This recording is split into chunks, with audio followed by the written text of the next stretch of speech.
എല്ലാ കൂട്ടുകാർക്കും ചുറ്റുപാത്രം കുക്കിംഗ് വ്ലോഗിലേക്ക് സ്വാഗതം. ഇന്ന് നമ്മൾ ഒരു മത്തി വെച്ചിട്ടുള്ള ഒരു കറിയാണ് തയ്യാറാക്കാൻ പോകുന്നത്. കുറച്ച് വ്യത്യസ്തമായിട്ടുള്ളൊരു കറിയാണ്. നല്ല ടേസ്റ്റി ആയിട്ടും അതുപോലെ ഒരുപാട് പണിയൊന്നുമില്ല, നാളികേരമൊന്നും ആവശ്യമില്ല. നമ്മൾ കുടംപുളിയൊക്കെ ഇട്ടിട്ട് വറ്റിച്ചാണ് എടുക്കുന്നത്. അപ്പോൾ അതിന് വേണ്ടിയിട്ട് ഞാനൊരു 6 ഒരു 300 ഗ്രാം മത്തിയാണ് ഞാൻ വരഞ്ഞ് വെച്ചിട്ടുണ്ട്. അപ്പോൾ ഇതിനാദ്യം തന്നെ ഒന്ന് ഷാലോ ഫ്രൈ ചെയ്തെടുക്കണം. അപ്പോൾ ഇതിനകത്തേക്ക് കുറച്ച് മഞ്ഞൾപ്പൊടി, മുളക് പൊടി, കുരുമുളക് പൊടി, പിന്നെ ആവശ്യത്തിന് ഉപ്പും കൂടി ചേർത്തിട്ട് നമുക്കിതിനെ ഒന്ന് ഒരുപാട് എന്താ പറയുക ഓയിലൊക്കെ ഒഴിച്ചിട്ട് ഫ്രൈ ചെയ്യേണ്ട, വളരെ കുറച്ച് ഓയിൽ ഒഴിച്ചിട്ടൊന്ന് ഷാലോ ഫ്രൈ ചെയ്തെടുക്കാം.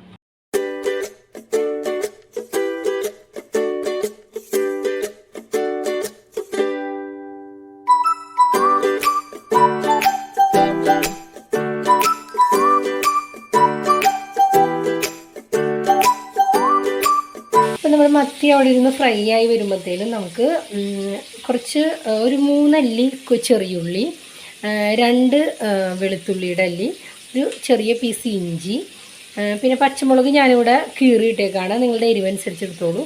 പിന്നെ കുറച്ച് കറിവേപ്പില. അപ്പോൾ ഇത്രയും ഐറ്റംസ്, ഈ ഇഞ്ചി, വെളുത്തുള്ളി, ചെറിയുള്ളി, ഇതൊന്ന് ചതച്ചെടുക്കാം. വേണമെങ്കിൽ നിങ്ങൾക്ക് അരിഞ്ഞും ചേർക്കാം. ഞാനിവിടെ ചതച്ചിട്ടാണ് ചേർക്കുന്നത്. അതുപോലെ തന്നെ ഇതുപോലുള്ളൊരു തക്കാളീനെ നന്നായിട്ട് മിക്സിയിലിട്ടിട്ട് അരച്ചു കൊടുക്കണം. മീൻ കറി ഉണ്ടാക്കാനുള്ള ചട്ടി അടുപ്പത്ത് വെച്ച് ഒരു 2 ടേബിൾ സ്പൂൺ കോക്കനട്ട് ഓയിൽ ഒഴിച്ച് കൊടുത്തിട്ടുണ്ട്.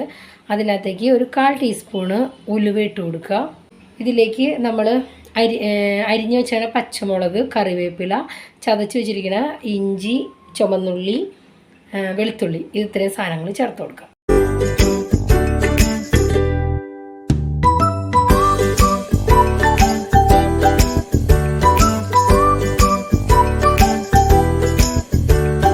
ഉള്ളിയും ഇഞ്ചിയും വെളുത്തുള്ളിയൊക്കെ ഒന്ന് ജസ്റ്റ് ഒന്ന് വാടി വരുന്ന സമയത്ത് ഒരു 2 മിനിറ്റോളം ഒന്ന് മീഡിയം ഫ്ലെയിമിലാട്ടോ ഞാൻ വെച്ചത്. അതിനകത്തേക്ക് നമ്മൾ തക്കാളി അരച്ചത് ചേർത്ത് കൊടുക്കാം.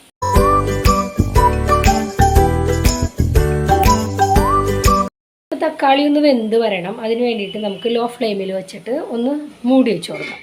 തക്കാളി ചേർത്ത് ഒരു 1-2 പ്രാവശ്യം ഒന്ന് ഇളക്കി കൊടുക്കാൻ മറക്കണ്ട, കാരണം അത് അടുക്കി പിടിക്കാനുള്ള ചാൻസ് ഉണ്ട്.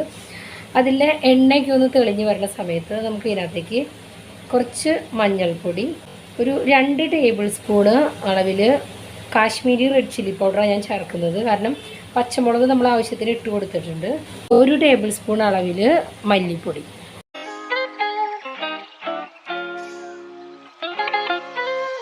ഈ പൊടികളൊന്ന് നന്നായിട്ട് വഴണ്ട് വരണം. അതിൻ്റെ എണ്ണയൊക്കെ നന്നായിട്ട് സെപ്പറേറ്റ് ആവണ വരെ ഒന്ന് വഴറ്റിയിടണം. അപ്പോൾ പൊടികളൊന്ന് മൂത്ത് വന്നു കഴിയുമ്പോൾ നമ്മൾ ഇതിനകത്തേക്ക് ഒരു 1/4 കപ്പ് വെള്ളം ഒഴിച്ചു കൊടുക്കുകയാണ്. ഒരുപാട് മീഡിയം ഫ്ലെയിമിലോട്ട് മാറ്റരുത്. പൊടികൾ ചേർത്ത് കഴിഞ്ഞാൽ ലോ ഫ്ലെയിമിൽ തന്നെ വെച്ചിട്ട് അതിനെ ഒന്ന് വഴറ്റിയിടുന്നത് പെട്ടെന്ന് തന്നെ ആയി വരും കേട്ടോ. ഒരു 1 to 2 മിനിറ്റ്സിൻ്റെ ഉള്ളിൽ തന്നെ ആകും. കാരണം ഓൾറെഡി നമ്മൾ തക്കാളി വഴറ്റിയേക്കുന്നതാണ്, പിന്നെ പാത്രം നന്നായിട്ട് ചൂടായി കിടക്കുന്നതുമാണ്. അപ്പോൾ പെട്ടെന്ന് തന്നെ ആയി വരും. ഈ വെള്ളം ഒഴിച്ചിട്ട് അതിൻ്റെ എണ്ണയൊന്ന് തെളിഞ്ഞ് വരും. ആ സമയത്ത് നമുക്ക് ബാക്കി വെള്ളം കൂടി ഒഴിച്ചു കൊടുക്കും.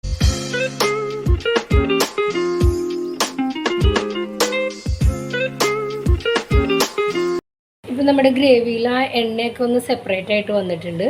ആ ഒഴിച്ച വെള്ളം ഒന്ന് കുറച്ചൊന്ന് തിളച്ച് നന്നായിട്ട് ആ പൊടികളും അതുപോലെ തന്നെ നമ്മുടെ തക്കാളിയൊക്കെ നന്നായിട്ട് വെന്ത് ആ പച്ചമുളകൊക്കെ മാറി വരും.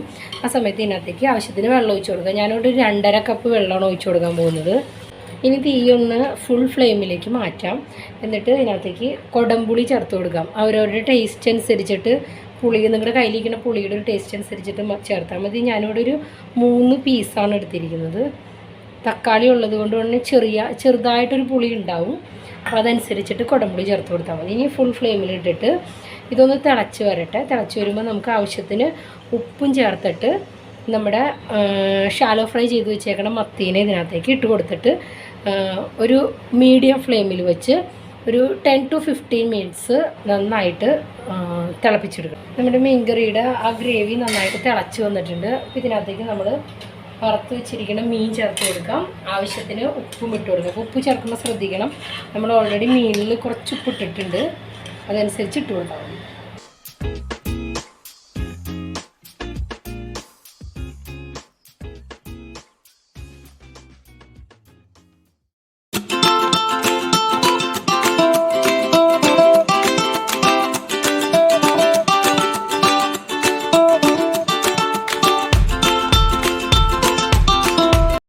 അപ്പോൾ നമ്മുടെ മീൻകറി എന്തായെന്ന് നോക്കാം. ഇടയ്ക്ക് 1-2 പ്രാവശ്യം ഒന്ന് ഇളക്കിയിട്ട് കൊടുക്കണം. കാരണം നമ്മളിത് ഫുൾ ഫ്ലെയിമിലാണ് വെച്ചിരിക്കുന്നത്. അപ്പോൾ അടിക്ക് പിടിക്കാതിരിക്കാൻ വേണ്ടിയിട്ടാണ്. ഇതങ്ങനെ നമ്മൾ സാധാരണ മീൻകറി ചുറ്റിക്കണ പോലെ ചുറ്റിക്കേണ്ട ആവശ്യമില്ല. ഇങ്ങനെ കയ്യിൽ വെച്ചിട്ട് ഇളക്കിയാലും ഇതങ്ങനെ ഉടഞ്ഞൊന്നും പോവില്ല കേട്ടോ. വറുത്തതാണെങ്കിലും മീൻ നമ്മൾ ഒരുപാട് ഇങ്ങോട്ട് മുരിച്ചൊന്നല്ല എടുത്തേക്കണം, എങ്കിലും മീൻ സോഫ്റ്റായിട്ട് തന്നെ വരും. അപ്പോൾ ഇത് പൊടിഞ്ഞും പോവില്ല. അപ്പോൾ ഞാൻ ഈ ഒരു പാകത്തിന് ഇതിനെ ഇറക്കി വയ്ക്കുകയാണ്. ഇനിയും ഈ ചട്ടിയുടെ ചൂടിലിരുന്ന് ഒന്നും കൂടി ഇത് കുറുകി വരും.